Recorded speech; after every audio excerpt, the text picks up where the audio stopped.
doing? I'm Scott. That there I'm playing catch with is Beau. There is no co-pilot in the co-pilot seat. It is the 29th day of January 2022. It's about 7:40 in the morning, and it looks to be a nice, bright, sunny day, but it is very, very cold down here in Tampa. A bit of good news. This convoy has been making their way across Canada. Some truckers coming up from the this side of the border to join the ranks. They have been met by supporters on the entire way they went. They stood on overpasses with signs. They waved. Some even baked fucking muffins for them. It's an emotional time, and it's a proud moment, I'm sure, for the people of Canada who have rejected the young global leaders graduate Justin Trudeau's fascist new normal that they have been imposing in Canada for a long time now. They're finished with it. It's done. It's over with. And they're not going to put up with it anymore. And the reason they're doing it is for people like her.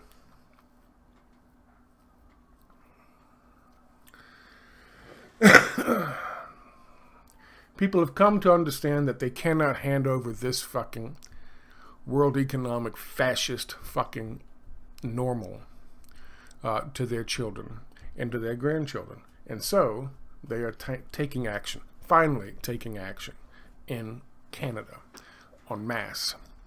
And it is a massive, massive movement that extends far beyond the reaches of Canada. There have been similar fucking trucking convoys all across the globe in support of their movement, but also in support of their own movement in their own country to oppose the same fucking fascist goddamn World Economic Forum mandates that have been imposed by their governments, who have been bought and paid for by the World Economic Forum.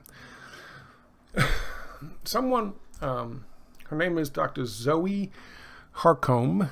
She is a PhD, and she put it very succinctly. She said she usually just uses Twitter for, I don't know, what did she say? Diet and health tweets, sometimes things about whales and rugby. But right now she just wants her old normal back. And she writes this: I hate the slogan Build Back Better, but the aim is right. We need to get rid of the World Economic Forum and billionaires' boys clubs. We need to replace over 99% of the so-called journalists.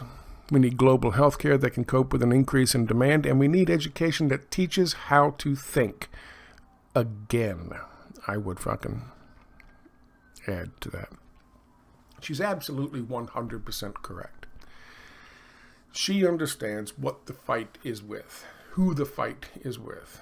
And we're going to look at some videos here from this convoy that has made its way to Ottawa, to the capital. And they are now jamming up the fucking streets. And so we're going to play a little bit of a couple of these for you. This has been going on for hours. There are so many people here, and we're just getting started. Those aren't even the truckers. Those aren't even the truckers. That's the fringe, the small fringe people with their, what did Justin Trudeau say? Their outlandish demands. That's the fringe. Parliament Hill is jammed, and the convoy's not even here yet. We got people running in the streets. Everybody's excited. We're going to take our freedom back. That's the fringe, according to Trudeau. Here's some more of the fringe. Braving weather like this to stand and wait just to show their support for what these truckers are doing. And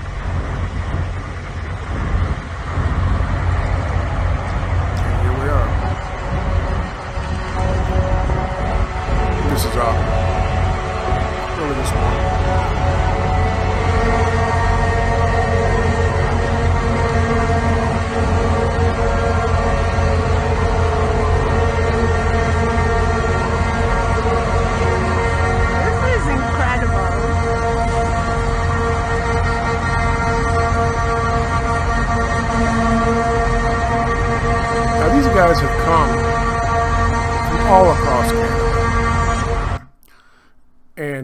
cases, they have sacrificed a good deal of money to be there, and time. And they risk a lot. They risk blacklisting. They risk losing their licenses. But there's just so fucking many of them. I know the early reports were 40,000. It's more like 10,000 truckers. But it is still the longest convoy in history. It will go into the fucking Guinness Book of World Records, and it's being noticed, maybe not so much in the mainstream media here in the United States, with the exception of one, but it is being noticed all across the world, where they have, let's say, less than fascist fucking mainstream media outlets. So much so, it's being noticed in Canada. This is from the Toronto Sun 9 hours ago. It's time to end COVID rules in Canada. Pardon me. No more delays, no more excuses. It's time to get with the program and end mandatory COVID-19 rules from coast to coast. Here's what Dr. Kieran Moore, Ontario's Chief Medical Officer of Health, had to say on Thursday, quote, "I absolutely think we have to start to learn to live with this virus, and we've let our lives be controlled for the last 2 years in a significant amount of fear." Moore continued, "We have to look at the mental, the physical, the social, the economic, and the educational impacts that this virus has had on our children and our businesses, and learn from the last 2 years that sometimes we were too cautious." British Columbia's Chief Medical Officer, Dr. Bonnie Henry, said similar things a week ago. The tide is turning. I said this the other day when talking about what was happening in Great Britain and what was happening in Ireland and what's happening even to some degree here in the United States. The Supreme Court said no to the OSHA mandates, and so the Biden administration pulled them. They never thought they would get them through. It was all a ploy just to frighten workers into fucking getting the goddamn jabs, but they knew they would fail with that. And they are backing off to some degree, but they are backing off. More and more states are issuing gubernatorial fucking executive orders where they are opposing these fucking mandates, and they are not allowing businesses to fucking impose their own fucking mandates on people. This is happening across the globe, and it's happening, of course, obviously, to some lesser degree in the United States, and obviously, here's Canada, showing a lot of people the way. Now, that is not to say that these fuckers, especially here in the United States, aren't still trying their best to demonize what's going on. They're calling them fascists at the Washington Post. They say, yes, it's fascism to stand up for fucking freedom and for liberty and for people and to oppose the fascist fucking mandates. I'll tell you a short little story that has to do with truckers. When I was writing, and I wasn't doing YouTube at the time, but I was writing for American Everyman, I was covering what was happening live, and I was doing a live blog, talking to readers who were leaving comments about what was happening with the Occupy Wall Street movement. The Occupy Wall Street movement had been infiltrated. They had been infiltrated by these trained leaders, young people, young leaders groups like the one, I guess, that Trudeau attended. They were infiltrated, and they were led in the wrong direction. They were led into a direction where they would have no effect. They would go stand in some fucking park someplace and have their little fucking meetings, and every now and then walk around when it wasn't inconvenient for Wall Street. This is in New York City. The real leaders came up with an idea. As they were walking along the preordained path at 8 o'clock in the morning on a Tuesday or Monday, they decided to break off on a certain fucking street. And they did. They went right through the goddamn barricades, rushed right past the fucking cop who was only there by himself. He couldn't do shit to stop him. He's talking about 300 people all of a sudden, boom, breaking off and going. They went straight up Wall Street, into Wall Street, and they stood right outside the fucking stock exchange. They had it. They had the levers of power. This was, you have to understand what was going on back then in the banking institutions, and they had crashed the fucking economy. They were fucking out of control. And Occupy had spread throughout the whole fucking country. At one point in time, Barack Obama gave the fucking order to crack down violently on 26 different fucking Occupy movement protests. He gave the order to do that.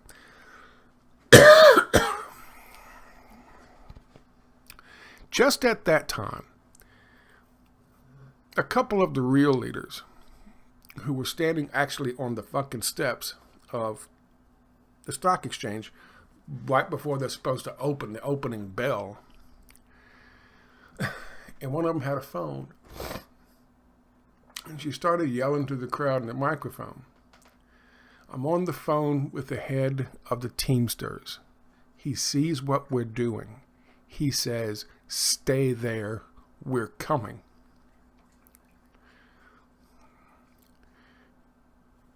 The Teamsters, if you don't know, is the truckers union here in the United States. It was amazing. And I watched it all happening live on television, and I was blogging about it. Along comes the fucking fake leaders. And they go, "Oh, we've succeeded. We've made them stop from ringing the bell and starting the fucking day for 5 whole minutes. Let's go back to the park and party and celebrate. We've won." And they were able to drag people off. While this group was saying, "What are you doing? They're coming. The Teamsters are coming. They're going to shut down the fucking city. We're going to get everything we fucking needed. We have everything we're here for. What are you doing?" And they led them off. The fake ones did. I watched that happen. And I blogged about it. Teamsters have always been on the side of the people. Truckers are typically on the side of the people. You go back to the old days when it's fucking, who was that? Sally Fields made a film about Norma Ray when she's standing there with the Union sign in a fucking sweatshop. And she wins an Academy Award for that. You had fucking Look for the Union Label song on fucking, as a commercial, every fucking other commercial. That was a part of the country. That was when the country was standing for the people, and the fucking workers and the truckers were part of that. And here we are today looking at the same fucking thing. Here we are looking at the same fucking thing.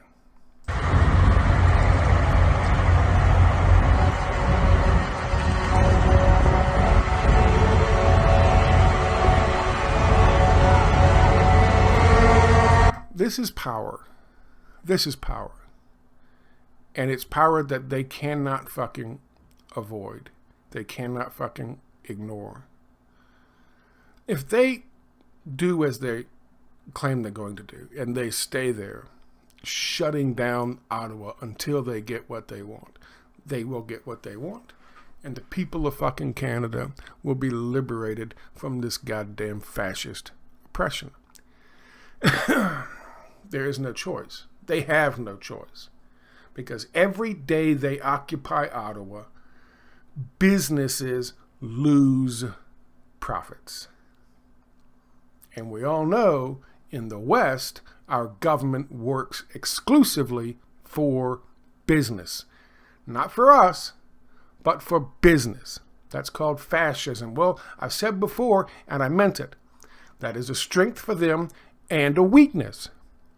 if you can fucking leverage their access to those profits, those corporations will fucking force governments to change. They've already done it. They will continue to fucking do it. They have no choice. They're fucking shareholders. They're fucking CEOs. They're shareholders, and they're fucking the board of directors will demand the CEOs demand government make change. That's how it works. People say that this thing is all about going to the China model. China just fucking put in jail 50 goddamn heads of steel companies. Why? Because they were lying and fudging the reports on how much pollution they were putting into the air. China said, you ain't doing that. These limits are there for a fucking reason. You fucking lie, and you all lie together, then you all go to fucking jail together. And they put them all in jail. Put them all in jail. Over here, the FDA promotes fucking faux vaxxers and allows them for big pharmacy, for big pharma. Over here, the FDA shuts down your access to medications that can help you and save your life on behalf of big pharma. Over here, we're trying to start a war in Ukraine for Raytheon, for General Dynamics, for Halliburton. Over here, there's a difference. They don't want the China model over here because China says, go fuck yourself, when big business says, hey, you want to maybe start a war someplace so we can fucking go to jail. China model? No. Just thought I'd toss that in there for you. Let's Canada watch has this. just imposed a vaccine mandate for truckers. This in addition to so many other lunatic corona restrictions. Well, finally, they've had enough. Thousands of truckers assembled in Vancouver this weekend to protest. They formed a freedom convoy. Their destination, the Canadian capital of Ottawa. The convoy is more than 40 miles long. They've raised more than $6 million in donations. The government is cracking down, trying to stop this. Now, the Prime Minister, so-called, of Canada, Justin Trudeau, says he's had a COVID exposure. He needs to isolate for 5 days. That means he cannot meet with the convoy, with actual voters, when it arrives in the capital city. Trudeau also told his country that the truckers are just a fringe group. The small fringe minority of people who are on their way to Ottawa or who are holding unacceptable views that they're expressing. Do you think, listening to him, that he believes a single word that he's saying?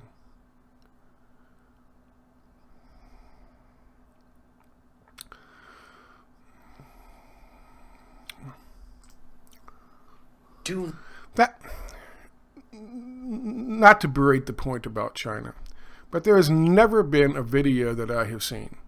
Of course, again, I have to watch translations, but the leadership in China or the leadership in Russia or the leadership in Venezuela. There's never been a video of any of them I've seen that reminds me of this kind of artifice that we see from our leaders. Trump was one, obviously. Of course, Biden, if he can string some words together. But better examples are Obama, George W. Bush. Obama was a little bit more believable because he had that aura about him. But in reality, I don't think I've ever seen an American president that I can recall that didn't have this kind of this artificial facade ever. And then when you look at other leaders and they're honest and they're straightforward, and you can tell by looking at their eyes and their body language and hearing in their voices that they believe 100% what they're saying. It's strange. It's odd to us. Not represent the views of Canadians. Oh, so they're not really Canadian. It's probably racist, too. I'm sure we'll hear that. Benjamin Dichter is a spokesman for the Freedom Convoy. He's going to join it tomorrow, but he joins us now. Mr. Dichter, thanks so much for coming on tonight. Tell us why you're doing this. What's the point of this convoy? Well, it's simple. I mean, we've seen Canada go from a country of Justin Trudeau's promises of sunny ways into dark authoritarian oppression and control. Yes. We want two things. We want to get rid of the vaccine mandates and the passports.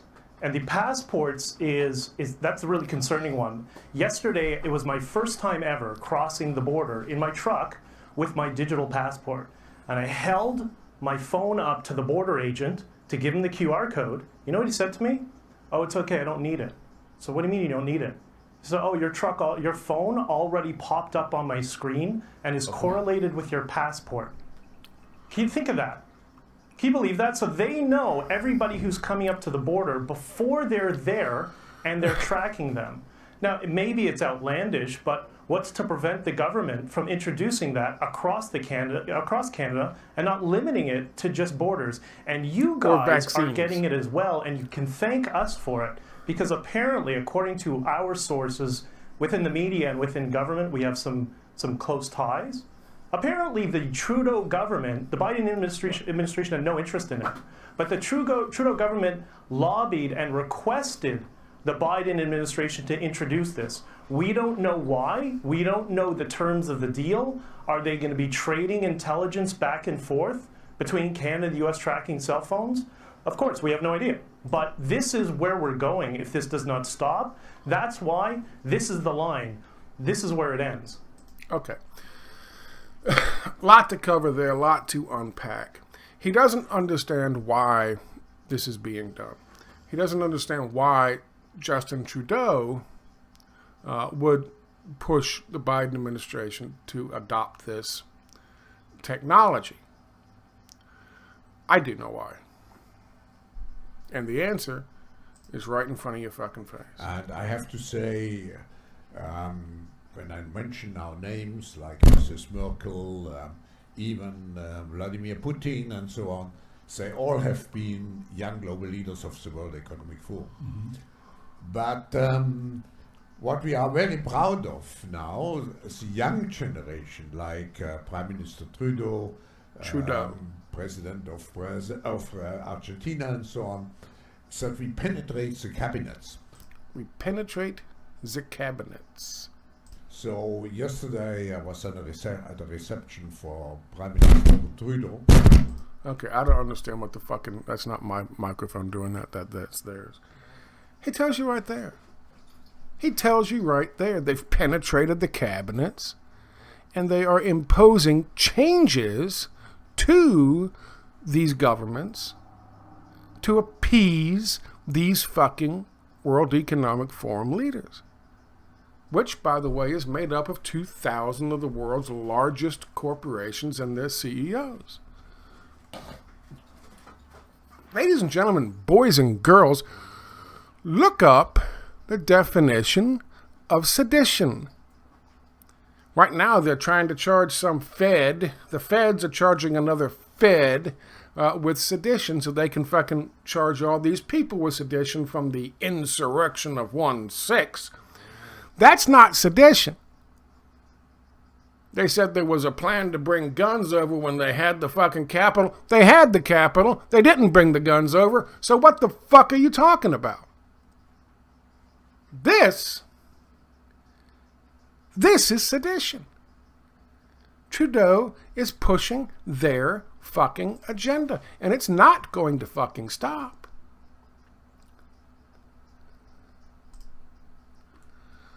Pandemic and digitalization set stage for revival of personal carbon allowances. That's right, boys and girls. That's a plan from the World Economic Forum from way back. 2015.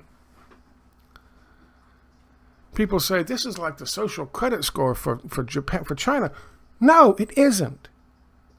The social credit score was for things like, oh, I don't know, putting too much fucking carbon into the fucking atmosphere and fucking up the goddamn polluting fucking China, so you lose some social credit. You gain some social credit by doing volunteer work, helping out in the fucking community. Okay, you gain a little credit. This, boys and girls, is all about business. Remember when their carbon fucking credit scheme, every time they take their carbon credit scheme and they apply it to some country, like I think Australia for a while and some of the UK fucking EU nations, it always turned out to be a derivatives fucking bonanza. Businesses could buy and sell and trade the carbon credits. It didn't stop any fucking polluting. It just allowed bigger businesses who wanted to pollute to buy up some carbon credits so they could pollute more. And smaller businesses who would have the carbon credits, who didn't need the carbon credits, would sell them and make some money. And then, of course, they could use the carbon credits themselves to create derivatives. And they could make more money. What does that say right there? That's a personal, your carbon allowance. This is something that they have fucking put together. You travel, you're home, what you eat. You've used your 45% of your carbon credits. You haven't used 55%. You're okay. Maybe you could trade some. Then they'll be able to make a fucking derivative market off of the personal carbon credits. And of course, if you're rich, you can afford to buy some extra carbon credits so you can fly your fucking personal jets. You can fucking drive 15 different cars. It doesn't matter. You're rich. Working class and poor fucking people, what do they get? They get screwed. This has been around for a while. It's a plan that's been around for a while, and they're saying now with 5G, they have the technology, and with the whole fucking thing about climate change, they can push this bullshit. And who else is pushing it? Of course, the World Economic fucking Forum is pushing it. So yes, he's absolutely right. He's absolutely right. They have every fucking intention of making this worse. They have every intention